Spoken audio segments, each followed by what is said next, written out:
მექნება კითხვა კოდორიდან რო გამოდიოდა ალბათ სწორად რომ თქვათ ჩავაბარეთ კოდორი არ ვიცი ხა არ მინდა ეს ჩემი შეფასებები და როგორ ვერ იშოვა მთელმა ჯარმა ერთი ღერი ასანთი რომ ის იარაღები და ის საწყობები რომელიც სავსე იყო უძვირფასეს ტექნიკით ერთი ღერი ასანთი როგორ ვერ იშოვეს როგორ არ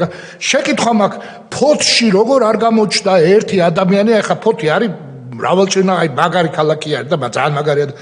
რომელიც ის ხამერები რომელსაც გასაღებიც კი საკეთში ქონდა და როდესაც მიშაყვება რომ ის თავი გუნავა თუ ვიღაცა მაიმუნი რო ყავდა იქ პოლიციის უფროსი იმან რუსის ჯარი რო გააჩერა ამ პერიოდში თან დიდხანს ვერ შემოდიოდნენ რუსები გუნავა აჩერებდა ხო როგორ არ მოიძებნა ერთი ბძღოლი რომ დამჯდარიყო და კერძო სახლებში გადაეყვანა ეს ჯიპები ეს უძვირფასესი ხაბერის საბრძოლო ჯიპები ჩააბარეს ოკუპანტს როგორ არ მოიძებნა ერთი ადამიანი რომელმაც ამერიკელების მიერ ნაჩუქარი ძალიან ძვირფასი სწრაფმოვალი კატერები სხვა ჯიპებზე დალაგებული მიქონდათ რუსებს მერე დაეკოქა და პალესტომის ტბაში შეეყვანა როგორ არ გამოჩნდა ერთი ხო ეს იყო გადაბარების არა მარტო ეს არ იყო მარტო დამარცხების ტერიტორია ეს იყო გარკვეული ქონების გადაბარების ოპერაცია